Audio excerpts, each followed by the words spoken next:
Alright, we're here with Mikey Foley from Rathnure. He's going to tell us a bit about his life in hurling, I suppose, mostly, and some memories they have from a long career. Mickey, you're born and bred here in Rathnure Lane, yeah, and still living here? Yeah, Rathnure Lane, yeah. And a lot of hurlers came from Rathnure that time. Yeah. You celebrated your 80th birthday there last year, so you're heading for 81. Yeah, heading for 81 now. Yeah. Slowing down a bit. So a long career in hurling, and I suppose we start maybe at the beginning, maybe over in the school in Rathnure. Was there much hurling in the school in Rathnure in them days when you were over there? There was very little hurling in school that time. They just used to do hurling for about a quarter of an hour around at dinner time. When they go for dinner hour, like they're in the field of Jimmy Barnes there at the back of the old school. Mm. Who was the principal in school that time? Master Lynch. Yeah. And I say he didn't promote much hurling, or that was there? No, he wouldn't. No, there'd be no coaches or anyone training yet. Them times, even the senior teams or any teams, like, you know. Yeah, yeah. There was no school teams anyway, I suppose. No, there was no school teams at all whatsoever. Juvenile was the first you'd be playing in. Yeah. So in your early days, then, who was your big influences in hurling? Who was? Sure, Nicky Racker, I suppose, and Mikey Redmond and Ted O'Connor, Ted Senior, and Mike Mooney, and a few of them fellas, like, you know. Yeah. And Silbarn then came in, and he was a little older than himself, like, and he was working for years with the club. Yeah. So juvenile then, under 16 then was your first matches then. So juvenile and minor, suppose, were your first championship matches then, yeah? Yeah, juvenile. I played juvenile in 1954. Yeah. It was the first time I played juvenile. I played juvenile then for about 3 years. I was about 14 that time, I suppose. Yeah. And I suppose transport to matches was scarce that time. How did you get to the games? Oh, sure. It was the couple of cars you'd have to do 2 or 3 journeys maybe to some of the matches, like, yeah. You know. Yeah. And Sil was involved in the early days with you, was he? Sil Barn, even though he was only... Oh, Sil was, when he was only a little over a minor, he was over all the teams, secretary and chairman, and picking teams, and he was the one man. He nearly could carry on the whole club on his own. Like, he was brilliant. Yeah, yeah. He was selector even on over the juvenile team when you were. He was. Yeah. I remember going to a match up in Ferns, and still got a scuttlery off of Tom Laura to bring us to the matches, and there was to the match that time, and there was a whole lot of chaps in the front of the car, and I was in the middle sitting beside Sil. And I remember my job was every time he put change gears on that little old scuttlery that time, slipping over gears, and my job was to hold it in gear going up to Ferns. Yeah. They were tough times. So juvenile, minor then you didn't win much, but you had a couple of you were played in the minor final in 56. Yeah, in 56. We had a great team. We had a great team that year.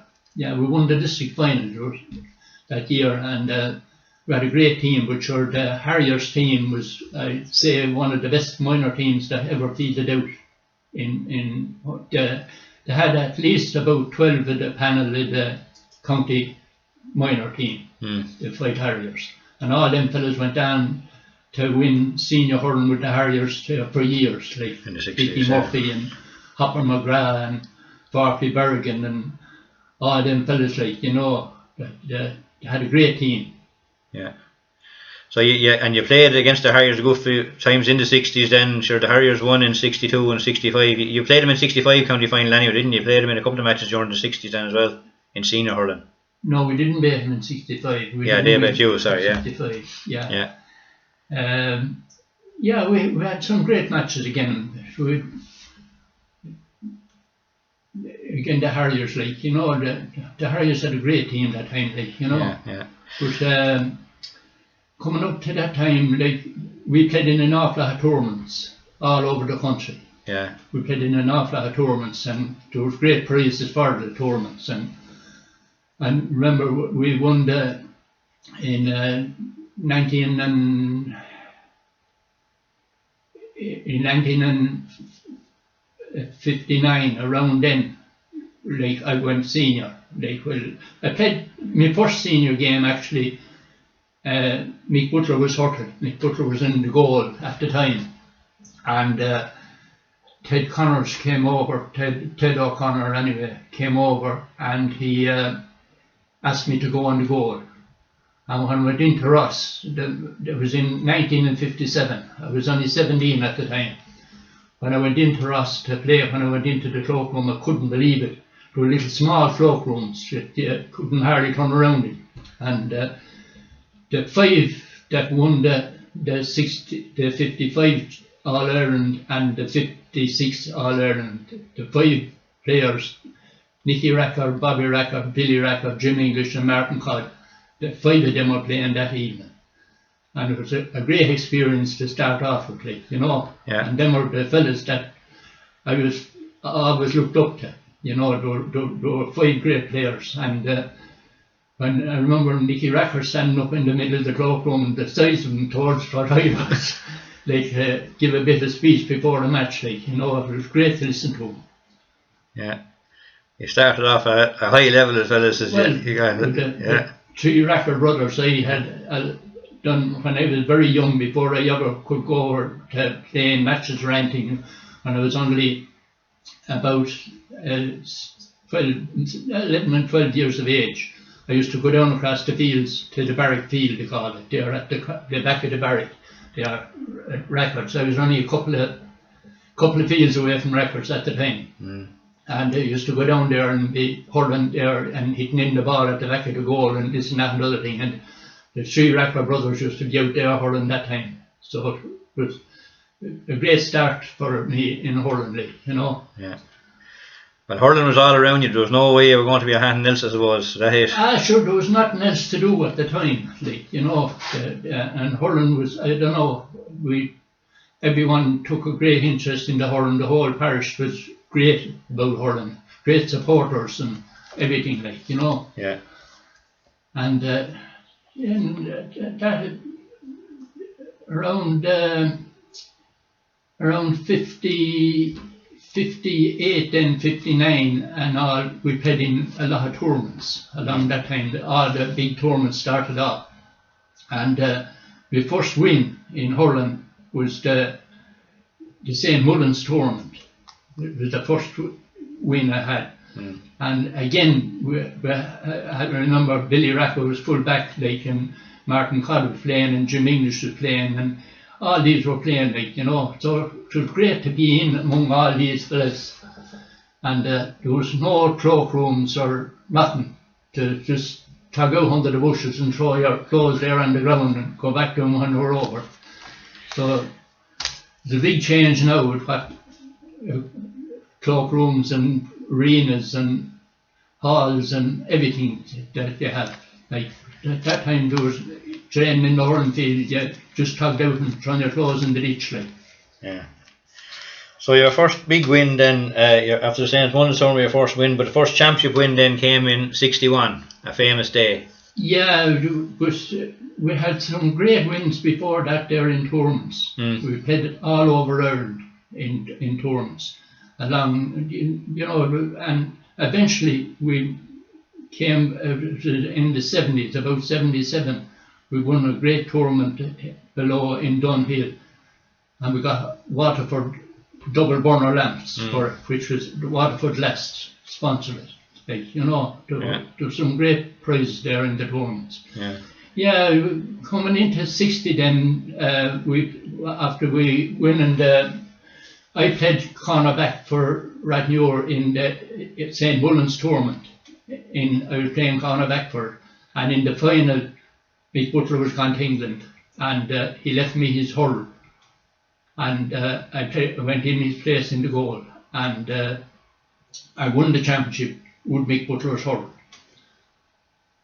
In 61. Yeah, in 61. So we had a great team in 61. Like, you know, I was playing myself in the goal, like, and Billy Racker and Joe English and Tommy Hayden was the full back line, and Pat Morrissey, Peter Byrne and Jerry McGrath was the half back line. Yeah.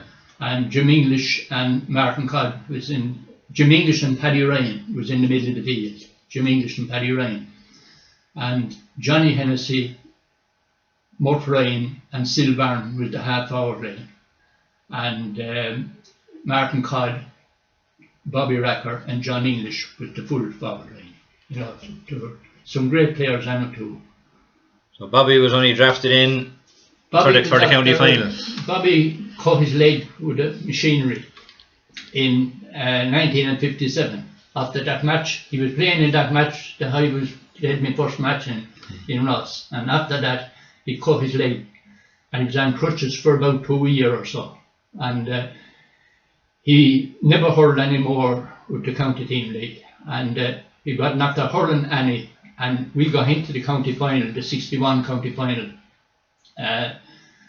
and Mike Mooney and the two selectors, Mike Mooney, Ted Connors, and who's I said the others? Don't know who there was. Mikey Redman. Mikey Redman was, yeah. They went up and they got hand to Bobby to come out to play on the Quadron. And Dancer Bobby gave him that he would.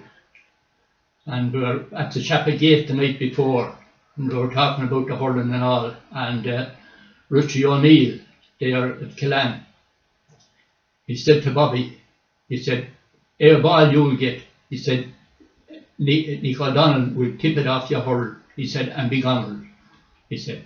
And Bobby, the answer he gave him was, he said, "I've no guarantee I'll get here a ball," he said, "but I give you one guarantee," he said, "any ball that I get, either Nick O'Donnell or any other man in Ireland will get the ball." So he had a great game. He scored 2-2 in the match. Yeah. Yeah, for a big tally on the best fullback of all time, I suppose. Nick O'Donnell's on the team of the century and team of the millennium. Nick O'Donnell got the award for the best hurler of the year the following year. Aye. Yeah, 62. Yeah. So that was against the Aidens. The juniors had a great win the same day as well, and of course a tinge of sadness for yourself that your brother didn't get to play in the final due to illness. Hughie was playing in every match.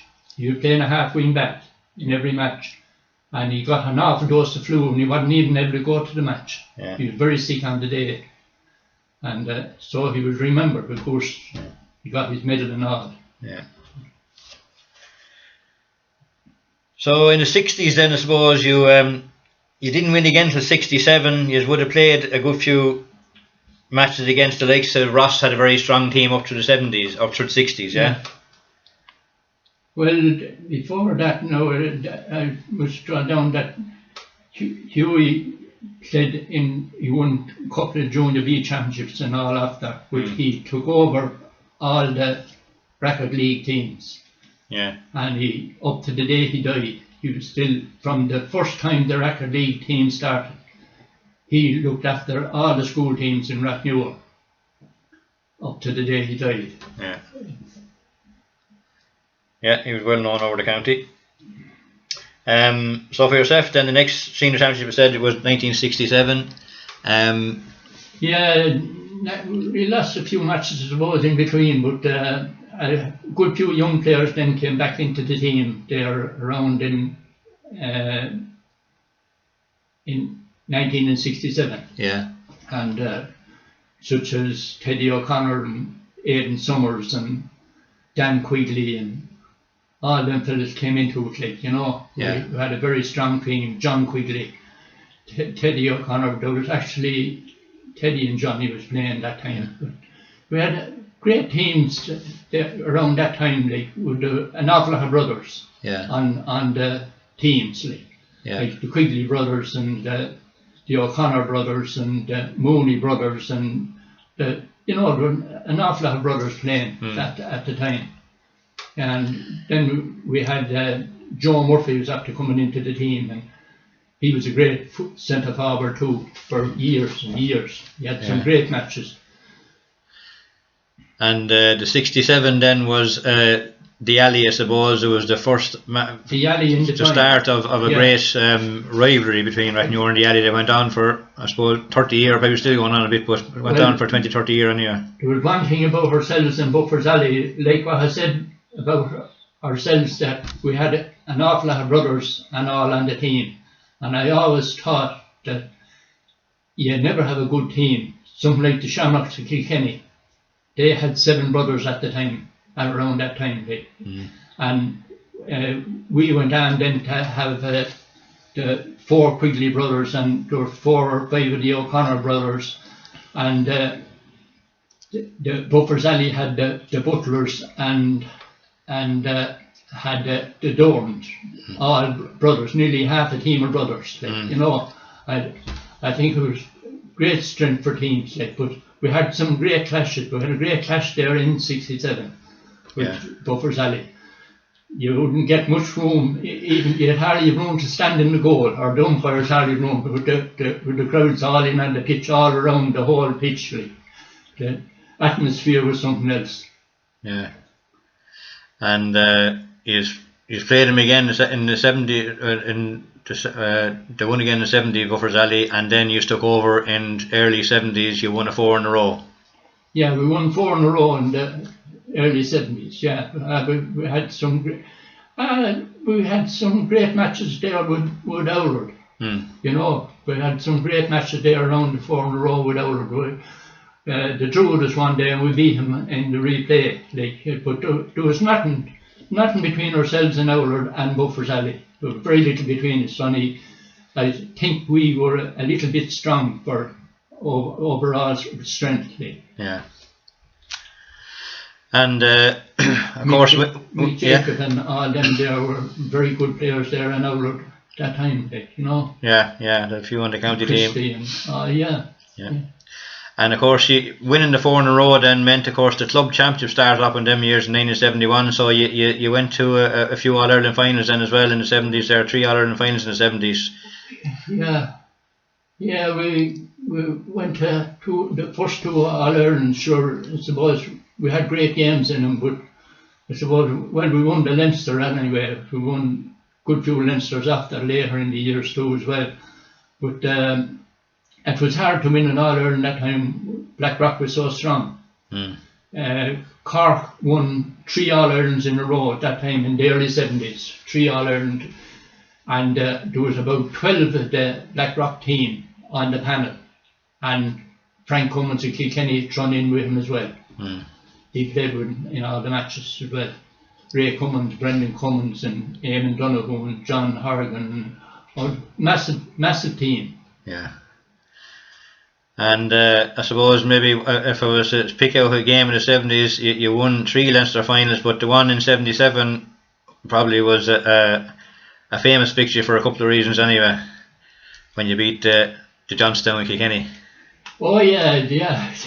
The 70, that would be the 77 we were after winning the championship, and we went into the club championship then, and in the Leinster final we met Johnstown and Kilkenny. And they had around 5 county players, including the 3 Hendersons and Pat Delaney and them fellas, like, you know, the John Henderson. Billy Fitzpatrick, I think, was as well, was he? Billy Fitzpatrick, yeah. They had the 3 Hendersons and Billy Fitzpatrick and Pat Delaney. So there were some great clashes in it, and in this first quarter of an hour, whatever happened anyway, it was supposed to be very simple things anyway.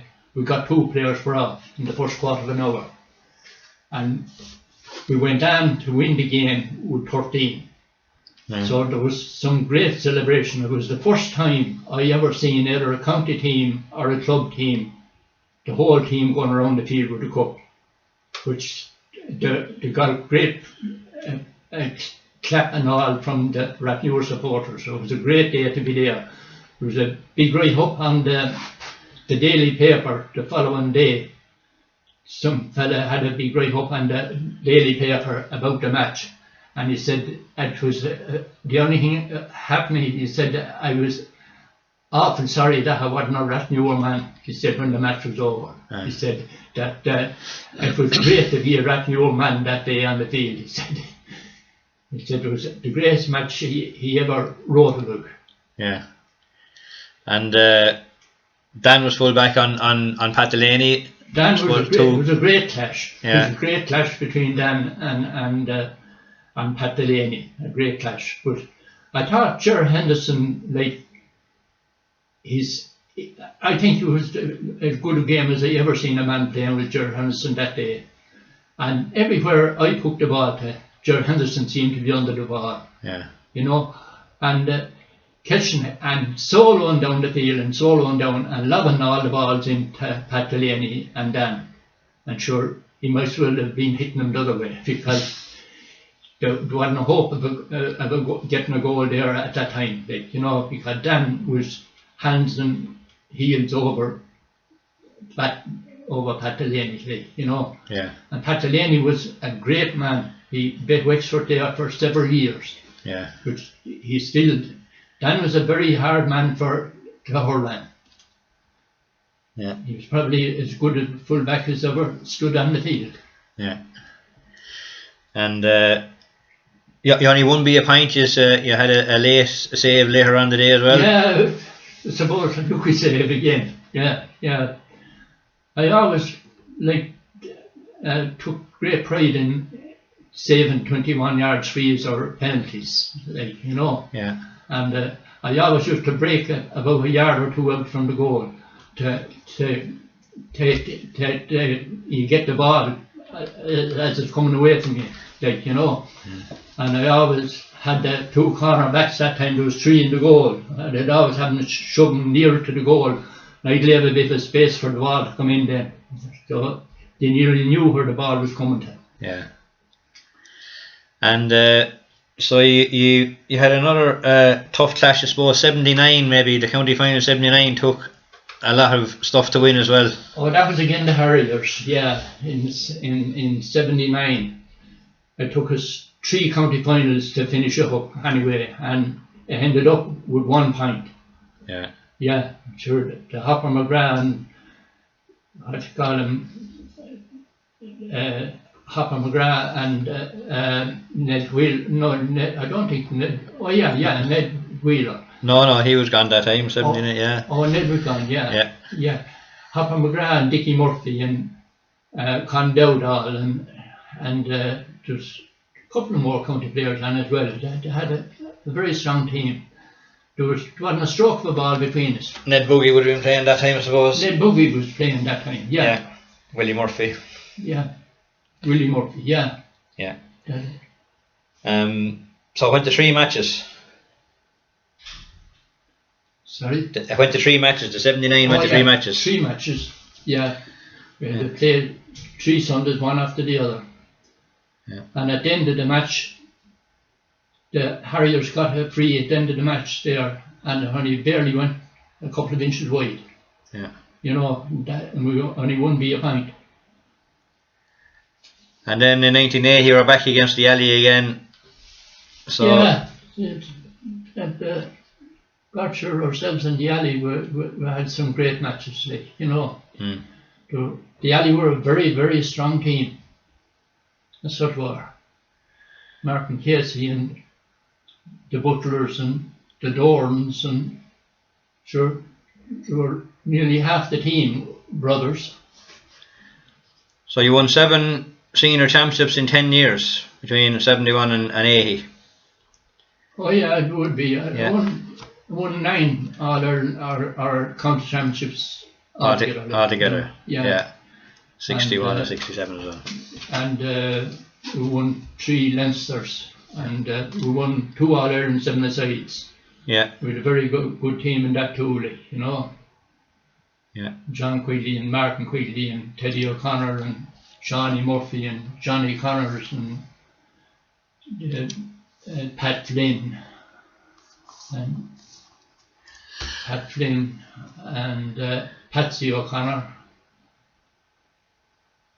and Jim Higgins was he? Jim Higgins, yeah. Yeah, That's the lot, I suppose, yeah. And Pat Quigley was on it the second year. Yeah. You know, we had a great team, like, would I be living now anyone there? I say you had most of them there. Yeah. The 1980 county final, I suppose, was a great win, but it was tinged with a bit of sadness, yeah? You lost the famous Rathnure man that year. Oh, 1980, yeah. That was all on the paper the next day after that match, that this one was for Sid. You know, it was an awful shock to us all. Yeah. Sid was only 43 and he died. God forgive him. Yeah. In 77 too, we had a very good team, like, you know, and we were in hard luck in the All-Ireland final. In the All-Ireland final against Finbars. It was an awful stormy day. That you took out the ball and it almost come back to you again. It hit anyway high at all. Like, and we played with the win in the first half. And we only scored 7 or 8 points.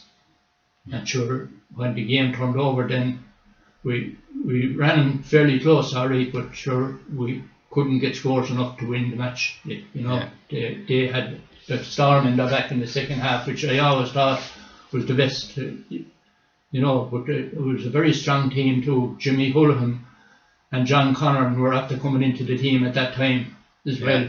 Two great county players for years as well. Yeah, Jimmy Barry Murphy, and I suppose, and the two McCarthy's and all the Finbars were strong as well, yeah. Oh, they were very strong, yeah.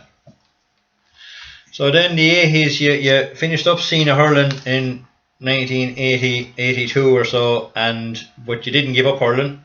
You went on through the other grades. I went on to intermediate and then went back to junior and went back then to junior B. So we won the junior B in 88. We won the junior B hurling. Yeah. And sure, it was great to win it. And that was in 88. So we had a good, strong team that year too. We had a few that was after coming back the same as myself from senior. But it was hard to win it nearly as a senior match to junior B. And it's still the same. Yeah. And it was then I went back to junior and back to junior B, and when I went back up again to intermediate in 1990, and we went to the county semi-final. We got beaten by a couple of points by Gorey in the county final, the intermediate, and I went back down junior B again, and we won the district in about 1993, I'd say. Yeah. Around 1993. Yeah. And you created maybe a little bit of history in 93. You're after playing or winning adult medals with 3 generations of the one family. Oh yeah. 3 generations of the. I played with 3 generations of the one family. That was I won medals with 3 generations of the one family. That was Martin Codd, senior hurling, Pat Codd, senior hurling, and Dylan Codd, district junior B hurling. Yeah. So you retired from hurling then in 1997. Retired from hurling in 1977. 97. Yeah, 1997. Yeah. That'd be that was 43 year a championship hurling. Yeah. And I don't ever remember myself. I don't ever remember missing a game that I was asked to play for with the club in any grade. Not even a tournament or a practice match or anything else. Yeah. And you played against some big names then. You played against obviously Tony Dorn several times and Eddie Kerr and them lads. You played against all the top forwards in the country. The tournaments were so great that time. Like, you know, Jesus, it made my life, the tournaments, going up to these tournaments. We often played 3 matches in the 1 week in tournaments that time. And it was a great thing for club players, the tournaments. I remember talking to Eddie Kerr and Father Tommy Murphy one day going into Kilkenny Park, and Eddie Kerr drew down about the tournaments, and he said the worst thing ever happened in hurling was the clubs going playing on leagues instead of in tournaments where they were playing.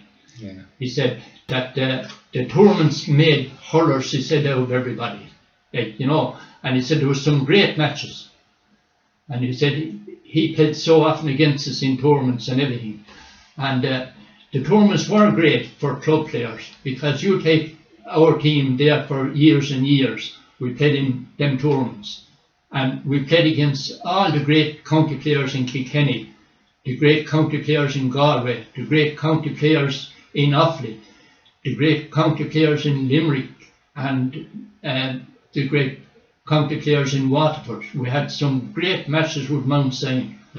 Mount Sion had a great team in the early 60s. They actually won an All-Ireland, or not an All-Ireland, but Waterford won an All-Ireland.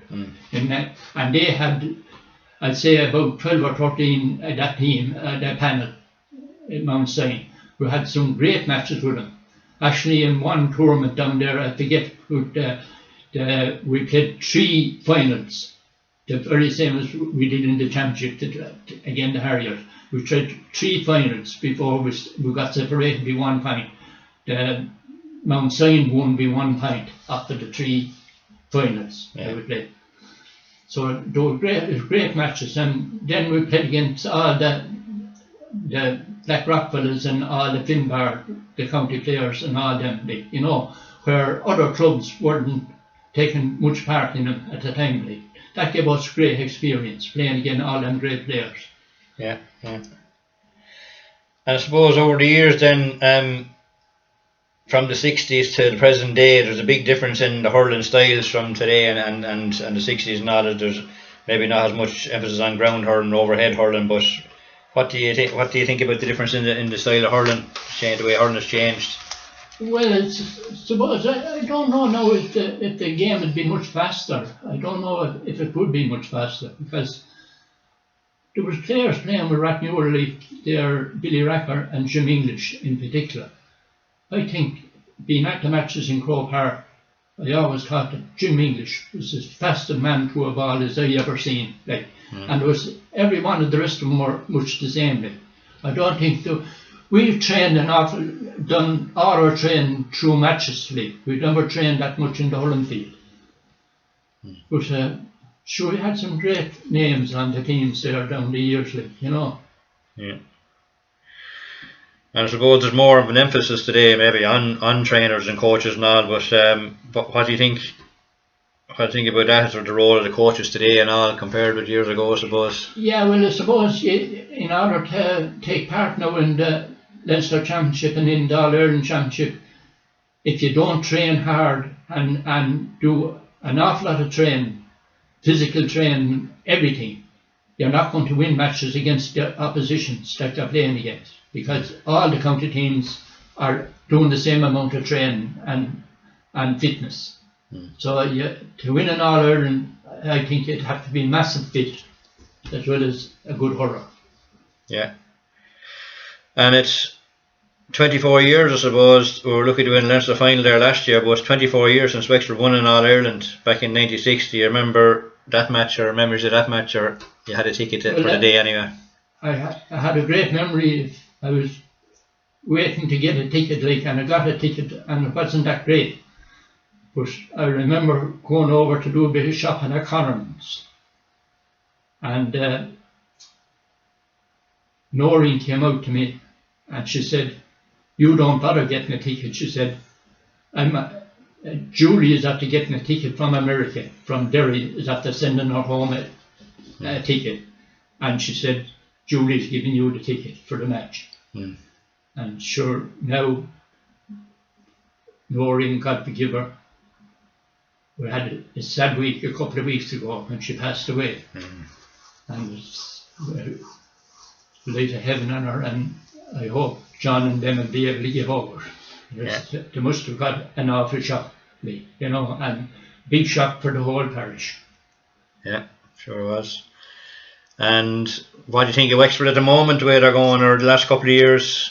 How do you see them? they're after turning into, I tell you what they have at the present time, they have a very big men and strong men and very fit men at the present time, and it'd be a pity the way that the championship is going to be played now, because I think if it had to be a good year, which the virus had destroyed, if it had to be a good year, I think Wexford would have taken beaten in the championship, because that team is very good at the present time. But all this work now and everything that's going on, there's not only sadness and this and that and the other thing, and people not out or not meeting and everything closed up and everything. It's an awful harm. Players and everything are worried, and their families are worried, and they are worried about their families. And I think it's going to be an awful setback to them. It'll be great if they're able to win it, but the time of the year it's going to be played in now at the present time, if it is played, the time of the year is going to be very tough for good hurling. Yeah.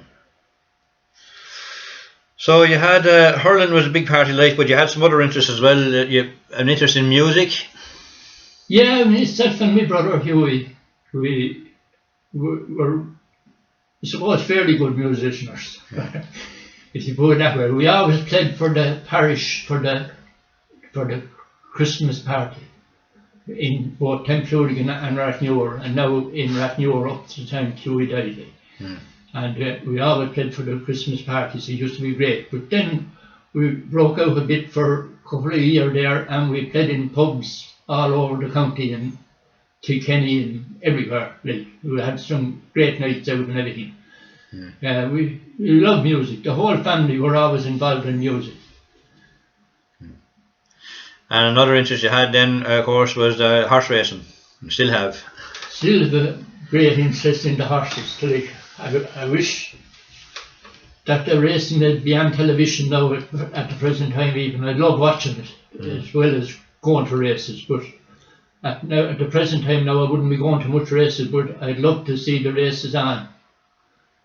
Yeah, it was a great pastime, like, you know, great way of getting out of money if you wanted to lose. And yeah, you were in Listowel and them places down through the years. Listowel and myself and Johnny Hennessy and Teddy O'Connor and we went to Listowel and Galway and Leopardstown and Fairyhouse. We were all over at races. Yeah. And in later years, then you took up a little bit of walking and stuff. You took part in the Blackstairs Adventure Race for a couple of years there as well in your latter years. Michael here. Michael was over started up the Blackstairs Adventure Race to make money for the club, and it turned out a great success altogether. So we have no Blackstairs Adventure Race this year now, account of the virus. But I went in it for 6 years, and I was over 70 when I started training for the Blackstairs Adventure Race. And I've not there been on doing any cycling from the time I was going to school.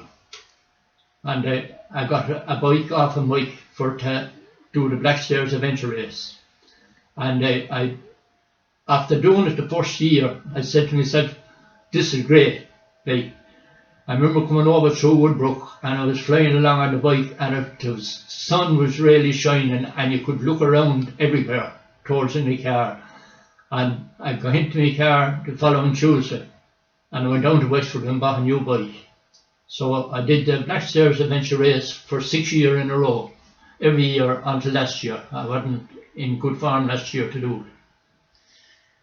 And you had a few old buddies, Martin Byrne and Jeremy Hill, and Brian O'Neill going around with you for a few of them as well. Yeah, we had a good few, like, turned out now all around my own age, like, you know. Yeah. And like Brian O'Neill now, I heard with him for years as well. Brian was, and Brian Og, he's the father of Brian Og, and the young chaps that's playing now, he's the grandfather of them. And Brian O'Neill and myself and Jeremy Hill, we went off together to do the Blackstairs Adventure Race. So it was a great round, like, you know. It was about 5 kilometres up to the mountain, I suppose. But left the hall and walked to the mountain and went over under the mountain and came down the other lane, Grange Lane, and picked up our bikes there. And went down up to Kilteely and back through Ballinlough and back home and run around the hurling field. So it's supposed to be about 20 kilometres or more. Yeah. Or it would be about 25 to 30 kilometres. Yeah, I think it's 25 kilometres. And speaking of Jeremy Hill, you were good friends with Mrs. Hill, I suppose, back to the horse racing again. She was. Surely was, yeah. I remember being in Gordon one day, and Mrs. Hill had a horse going above in Gordon, and I was over talking to her, and I said to her, "She any chance of winning?" And she said, "I don't think she had any chance of winning." She said, "She's not good enough." And she said, "But I have a mare now," she said, "and she's up with Paddy Mullins at the present time training. And I goes up to ride her out there myself," she said, "up to Paddy Mullins' yard." That was Willie Mullins' father. And she says, "I think when she'll start going over jumps, I don't think there'll any horse be able to beat her in a race." She said, I think, she said, she's going to be one of the greatest animals, she said, that'll go out in racing. And she turned around and she won the champion hurdle, and then she went down and won the Gold Cup. So that was a great double for her. Dawn Run, yeah. She was really right in what she said. That was Dawn Run. Yeah, Dawn Run, yeah. I suppose you've seen all the great hurlers up through the years, from the 60s, 70s, 80s, 90s up to the present day and all, and being in the goal yourself, I suppose I'm going to ask you who the top goalkeepers you thought were, or your influences going up and even since you gave up hurling and all, and I'm going to finish off as well with the final answer of who do you think was the greatest goalkeeper you ever saw? I suppose I won't say myself. Yeah, well, sure, I seen Pat Nolan and Damien Fitzhenry and Noel Skeen and